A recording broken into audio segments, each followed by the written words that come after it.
So a couple of things to think about there in terms of why are learning communities important.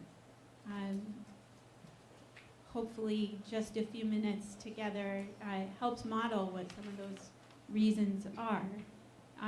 One reason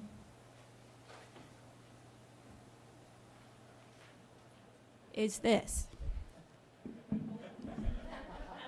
So I love the Venn diagram of sustainability with, the economy, with social issues, and with environment, however you want to arrange them. They're nice circles. I also loved Kurt's diagram of divergent thinking with the information in a box. It's nice, it's yellow. But in reality, what we're working with is that, a huge mess. And what we're proposing to do is to make some sense of it. And if you look up wicked problems, you'll actually get, it's this classification of problems that we have. It's not just me calling it wicked problems. And there's something that's even more difficult than wicked problems, and those are wicked messes. So I don't know. I came across this yesterday, and I thought, what, it's got to go in.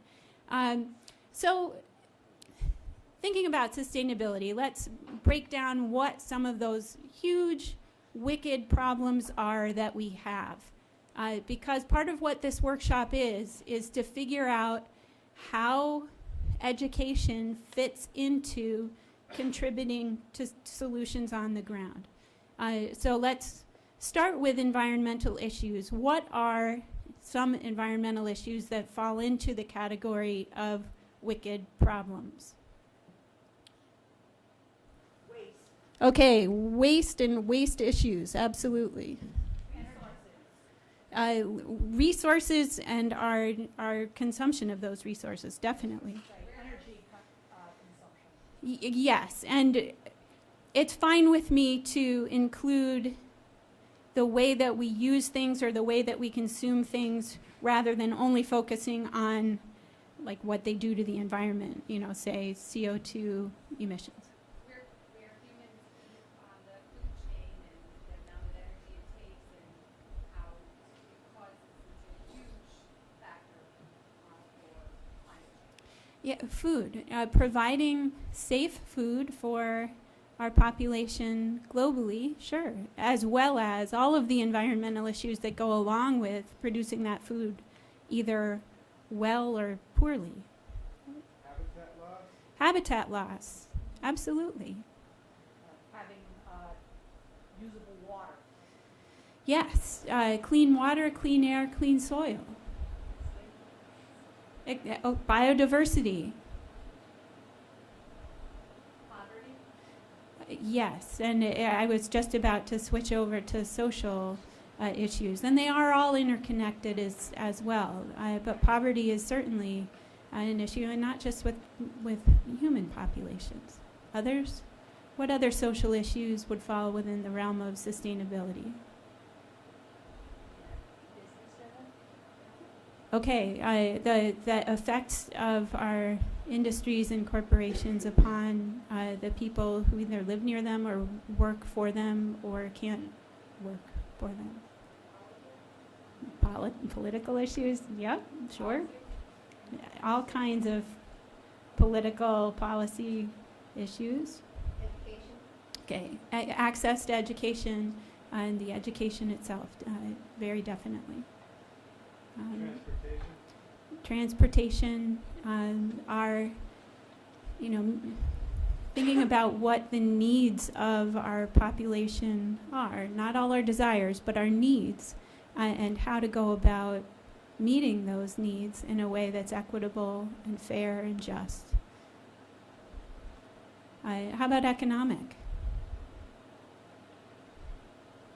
There's plenty.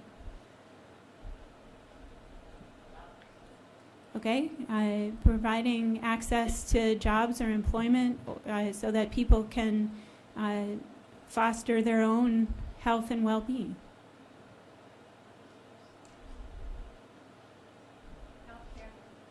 Access to health care, cost of health care, quality of health care. paying the mortgage.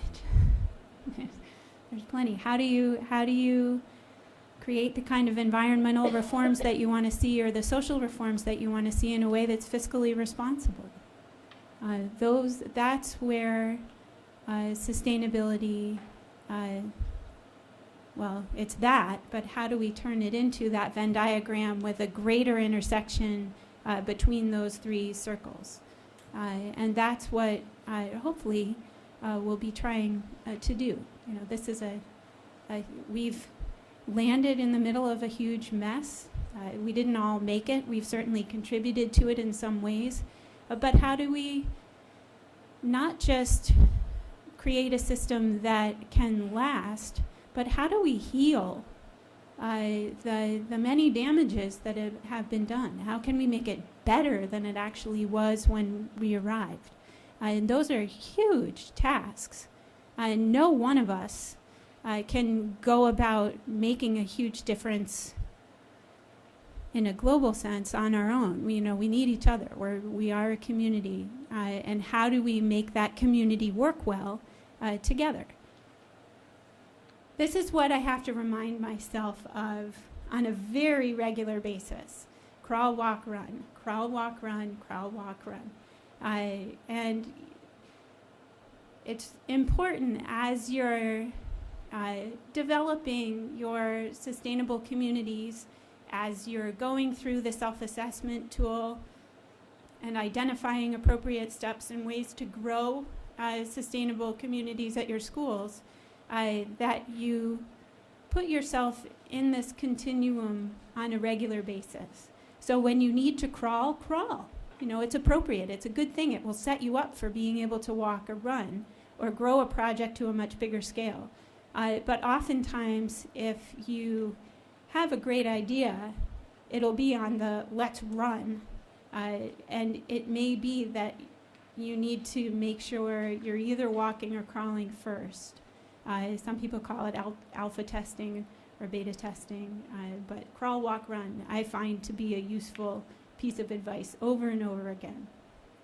So wicked problems. We certainly identified a huge long list of them, but what are some characteristics of wicked problems? I often find that it's useful to choose one of them and then think of this particular characteristic in terms of that one problem. A class that I teach most semesters has to do with climate change.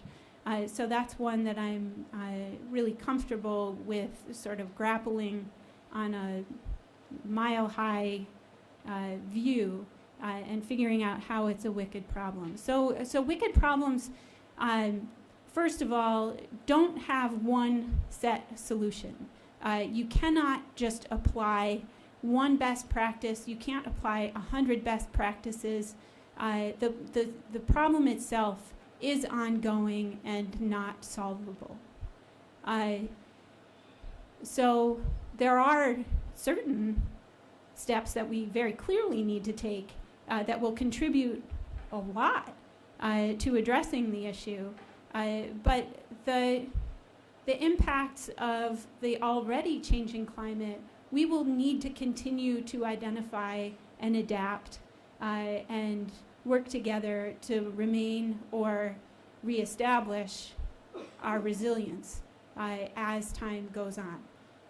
So it's often pretty tricky to explain what that problem is because of its heft. When I first started thinking of climate change, it's almost embarrassing now. What I really thought was, Connecticut will just kind of be a little bit more like North Carolina. And I thought, that sounds kind of nice. North Carolina's nice.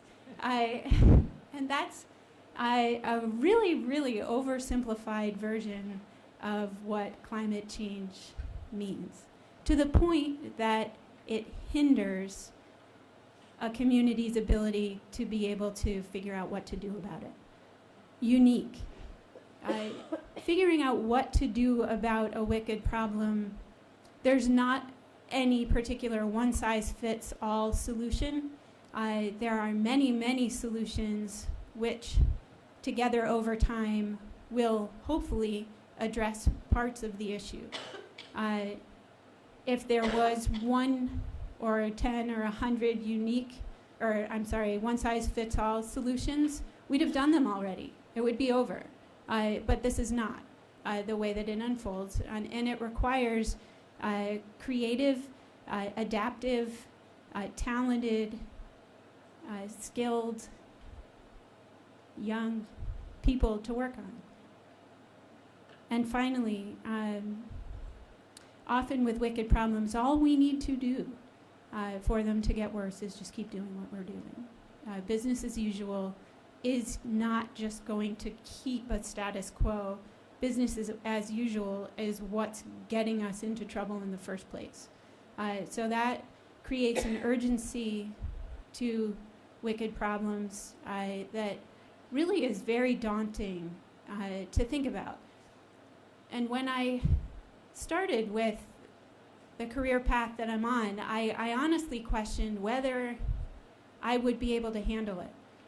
If I had what it took to think about climate change or think about the Pacific garbage patch and to figure out what the scale of these issues is, whether or not I could do it.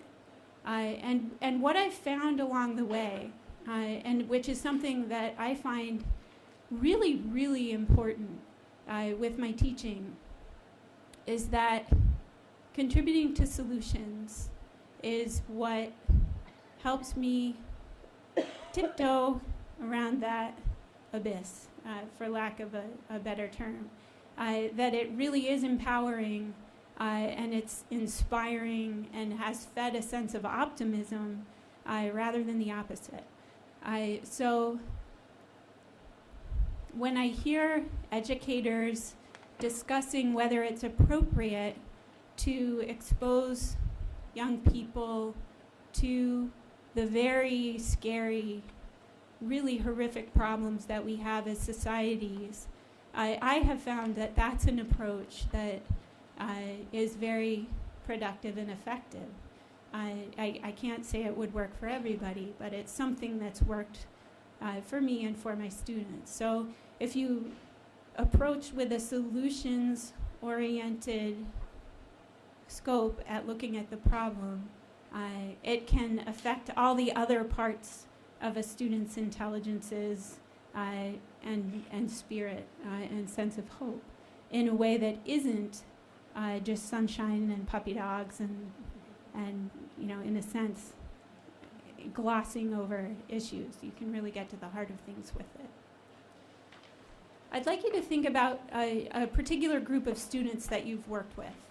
And I want you to think of a moment of success. Your students are your partners. It doesn't always feel that way, but you have a very important partnership with your students. Partnerships are difficult, but they also have those beautiful moments where things just seem to work and gel really well. So what I'd like you to think about now is one of those partnerships that worked really well. It might have lasted only 10 minutes. It might have lasted an entire year, dependent upon the group that you were working with. But think of one experience with your students where you really were working with them as partners.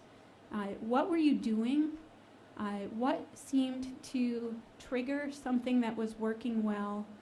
And I'm trying to figure out how to phrase it. Have you been able to replicate that success? I had to really think about this because I've been out of the classroom now for 2 years. But prior to that, I felt as if whenever I gave kids an open-ended challenge, that seemed to be really bring out the best in myself and the best in the kids. Whether it was a one-time challenge where It was something to do with team building that I would do at the very beginning of the year, like building the tallest structure out of straws, given constraints that had to support the weight of an egg, to something like, if we were, I'm recalling my days in teaching 4th grade, where we used the Science, Technology, and Children Forces in Motion kit, where they had to do a lunar challenge, where they had to build a vehicle, a standard vehicle with a standard load, and had it move across a certain distance in a certain time frame.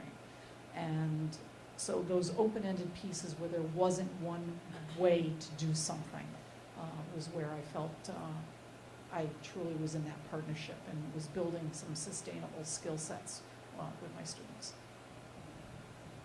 I was thinking back also, I haven't been in the classroom for a while, but I thought about any activity that I did where there was a sense of purpose and where there was going to be something that made a difference in society. The kids really bought into it and really jumped on. For instance, we did Recycling Squad. Those kids, I saw, just what made me think of it as a boy who graduated, who came back a couple of years later, said, "How's that Recycling Squad doing?" I mean, he really bought into it. Things like that. So there's several different things. I won't go into them, but anything that had any kind of impact was something that the kids really connected and we worked together on. Both of those are, I agree totally, but, and I think they have a sense of relevance, like they're real world problems or real world situations that the kids, they know it, and so they sense the importance.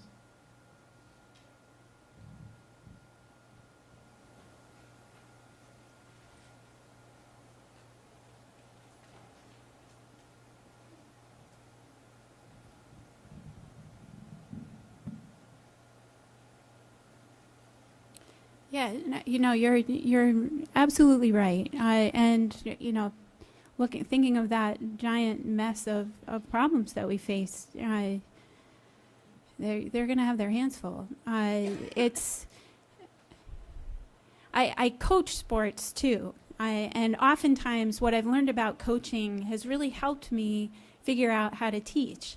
And I found that giving young people responsibility is really important, and it's incredibly important training, and it's something that you do intrinsically.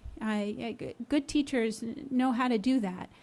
However, sometimes we do get so busy that it's hard to see the forest through the trees, and a reminder now and then to shift that onus a little bit away from yourselves as instructors to letting them shape what it is they need to learn and how they're going to learn it is an important reminder. And honestly, one thing that came to my mind, I used to teach 5th grade, and I taught 7th and 8th grade, and further back in my background, I was a wilderness instructor, so I led 12 to I think 16-year-olds on wilderness trips in Virginia and West Virginia and Maryland and a little bit of Pennsylvania. So one of my MOs is definitely immersion. Throw them in and see what happens. And then another is that they like having jobs and feel that those jobs matter. And I think back to being in 2nd grade where I was the person that got to erase the board at the end of the day, and that was like, I really wanted that job.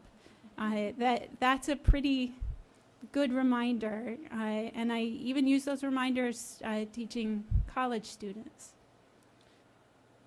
So it's very clear we need to go together, and as a group, in the next year you'll be going together, and how are we going to optimize that so that it's a worthwhile experience where you get from it not only what you're setting out to get from it, but something else that you're not expecting that's of value.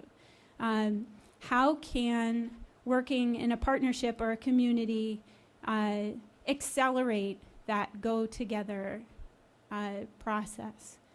Or does there need to be acceleration? Perhaps the group itself isn't going to necessarily zip to another point, but it's more a case of finding the world in your own backyard. And again, this is a recycled quote. You can have the whole world at your back door, but you can also make a Magellan-like voyage around one tree, never leaving your own front yard.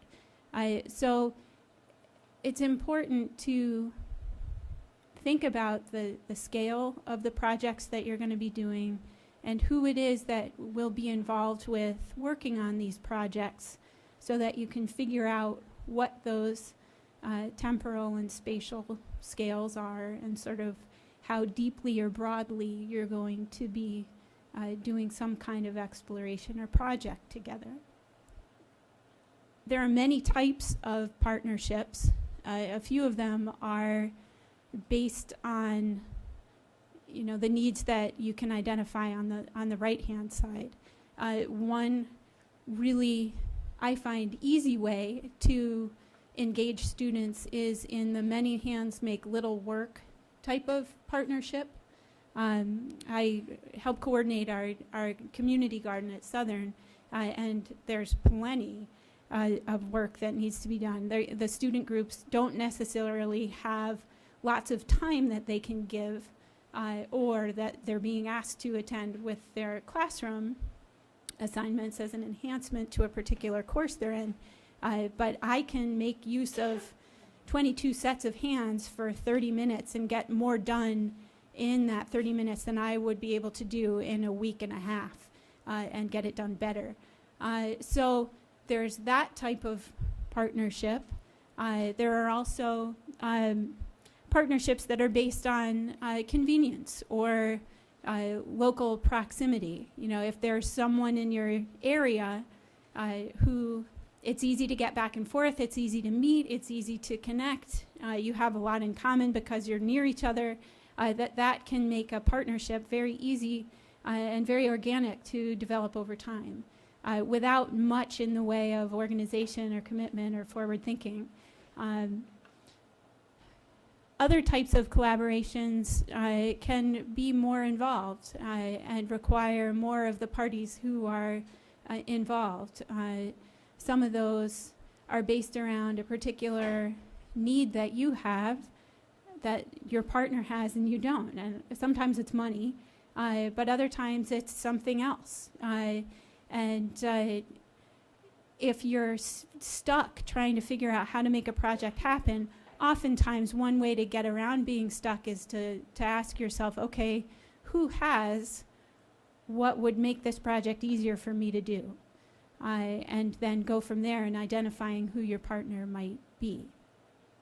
Okay, that first item up there, identify your pit bulls. There are lots of very difficult partnerships out there for many different reasons. And having worked on lots of different projects, it's important for you to choose your partners. It'd be great if everybody who wanted to be a partner automatically was, and that everybody did a perfect job, but that's just not the way it works. So with your different efforts that you have going about greening your schools, who are your champions? Who are going to be the easiest partners and the most productive partners for you initially to get things up and rolling and off the ground? And then recognize those partners, utilize those partners, listen to those partners, and then go from there. But that was a bit of advice that was given to me early on that made a huge difference in the different projects, both choosing the projects that I've chosen and how we go about getting them completed. Oftentimes, going alone models unsustainability. How come? Burnout? Can't be an expert in everything. You can't be an expert in everything. You're absolutely right. Lack of resources, including what would you say is your most valuable commodity in terms of time. You don't have time. When I worked in my daughter's second grade classroom, I was doing a project on getting reusable shopping bags out to different families, and the kids were responsible for making sure their parents used them. It was their job. And I got a call from one of my friends whose daughter was in the class, and she said, you know what, your name came up at the dinner table last night because Kate told us that you were in the classroom. And she said, my friend had asked what I was doing there, and she said, well, Mrs. Huminski is saving the planet. Kind of like, we've got that taken care of now. It's under control. So yeah, time is, you can't do it all. And it would be really fun if you could, but you can't. So you need other people to be working on this with you. Other reasons?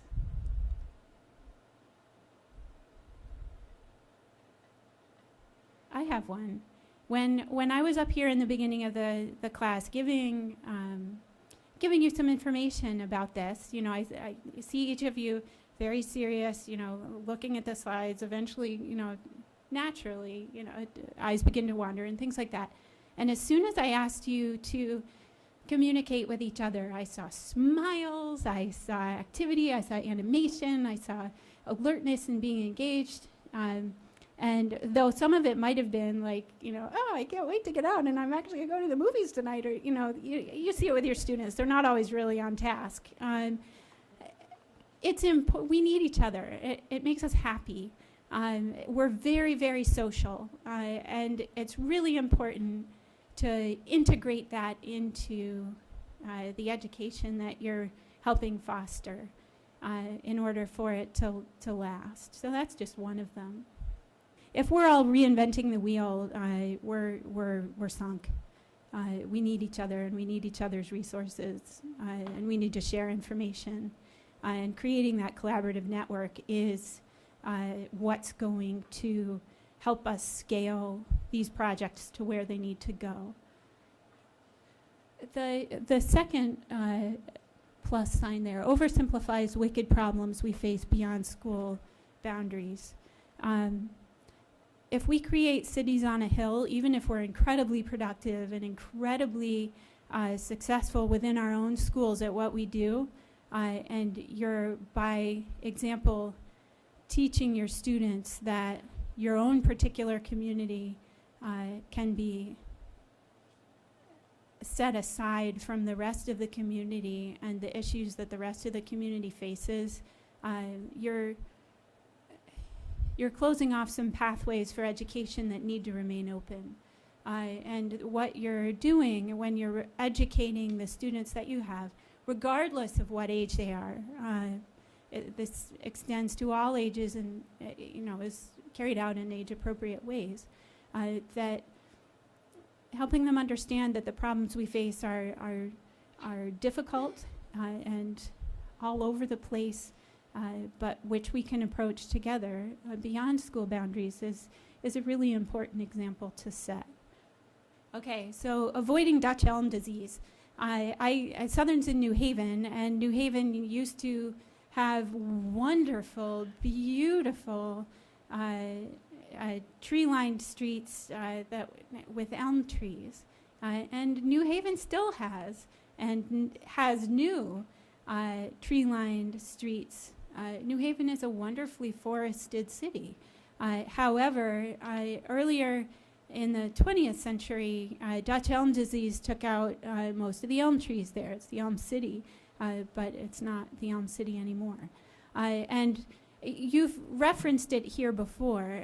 Multiple solutions presented in a somewhat coordinated, unified way in many different places and many different opportunities for students to be engaged in different ways will help create sustainable solutions. Some of them are bound to fail. So if you put all your eggs in one basket in terms of solutions, that's a pretty big gamble to be introducing. If you have multiple different projects going on in different ways. Not only will you capture the interest of a wider variety of students, just as your interest will be captured in different ways by different projects based on your backgrounds. Together, when you figure out a few ways to unify some of those projects, you'll make a bigger difference. Okay, this is ambitious. In terms of sustainability and figuring out which projects you're going to be working on, it's important in thinking about those wicked problems and the messes that they create, to create solutions that have co-benefits or have multiple solutions. They address multiple issues at once. So if climate change creates problems for us in multiple different areas, ranging from water availability to security of our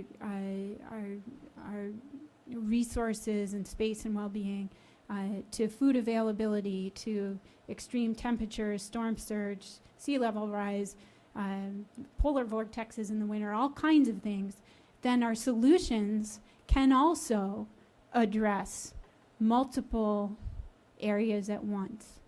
So what the heck did she just say? An example works better.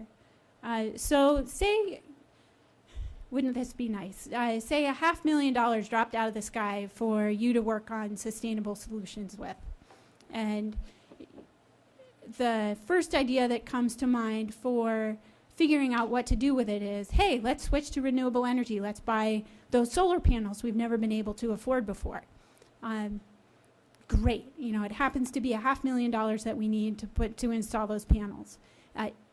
In terms of sustainability, is that going to be creating the most bang for the buck in terms of the difference you can make in terms of educational value, in terms of community outreach, in terms of carbon reduction, in terms of enhancing your students' education?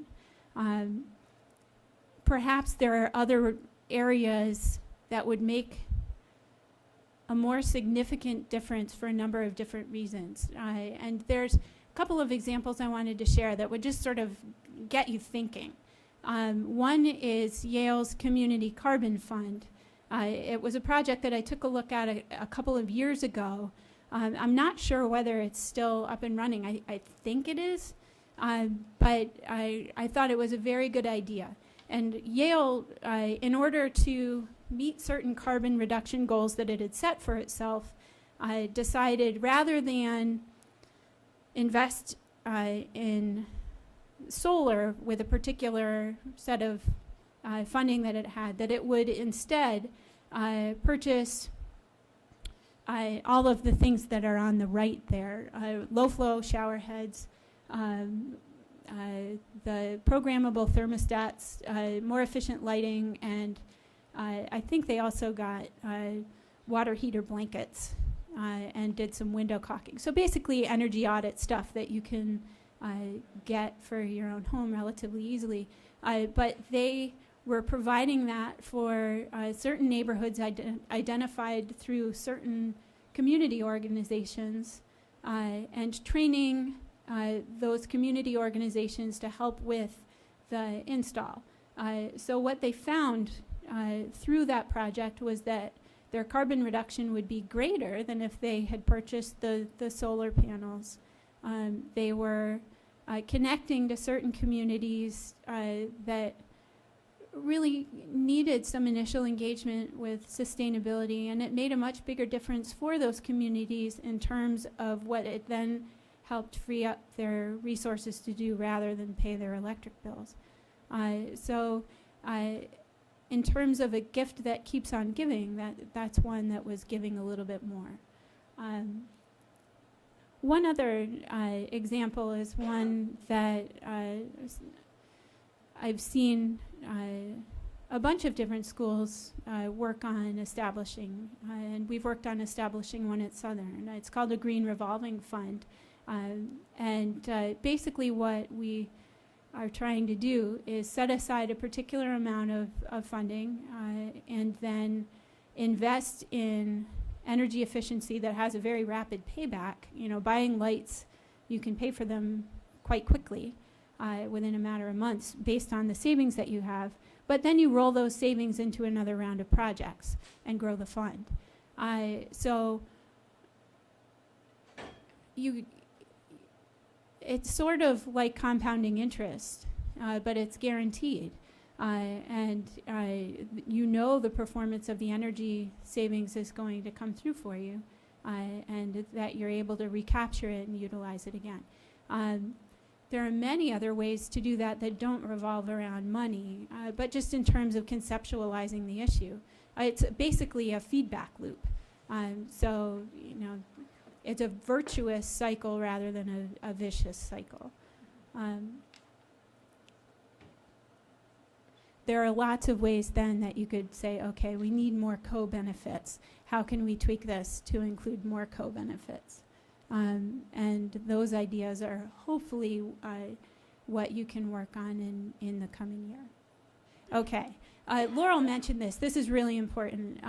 One thing that I've been really pleasantly surprised by in working with sustainability at Southern has been the openness and the sharing of information between schools.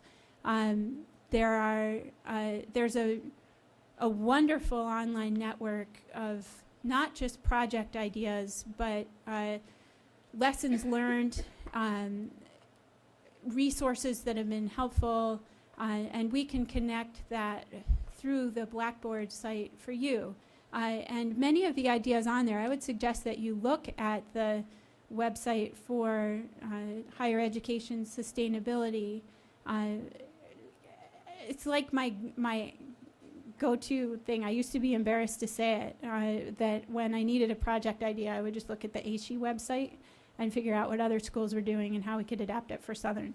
But you know, I quickly realized that it wasn't about me inventing, but rather getting out there and seeing what's already being done and how to get that rolling for the university. A couple of other different websites that I've found very helpful. I try when I have a couple of minutes, and I'm just like once a year. I'm trying to just do a little bit of exploring. Greenbiz.com is one site where I find incredibly interesting information about projects that are happening at different companies, ranging from like 2-person startups to what's happening at huge corporations in terms of sustainability efforts. And also in terms of different environmental issues, and again, my entry point for sustainability has in the past been environmental issues. That those two sites at the bottom have interesting stories, and I learn a lot from them. I also just listen to NPR on my way to work, and over the years have learned a lot that way too. And actually, in terms of identifying birds, the Cornell bird moments, I'm so psyched when I'm commuting at the right time and I get to listen to them. And finally, ScienceDaily.com. You never know what you're going to get, but those are just 3 places that when I have a second, I just try to read some headlines and see what's up. It's not the destination, it's the path. What you're doing and underlying all of this is creating a process, a framework, a foundation for your particular community to address issues that need to be addressed. Your solutions are going to be different based on the particular communities that you're in. There is no one solution that will work for everybody. However, there are things in common that you'll be able to help each other with. But it's that capacity which really fosters our resilience. Our societies are going to be faced with certain challenges. We don't even know what they're going to be. And we need to have these communities in order to have a chance at meeting those challenges successfully and maintaining and fostering some resilience. So what do I mean by that? Even if every single one of your schools is carbon neutral, we still have a climate change problem globally. Even if you're a carbon sink, guess what? The CO2 levels are still too high. And there are many, many other issues that can be combined in with that mentality. That's what I mean by extending our awareness beyond our school grounds. The school grounds need to be a case study for students to learn about what they'll be doing once they graduate from your school. What skills do they need? What do they need to be able to do? What do they need to be able to know? And how are they going to continue to adapt once they leave?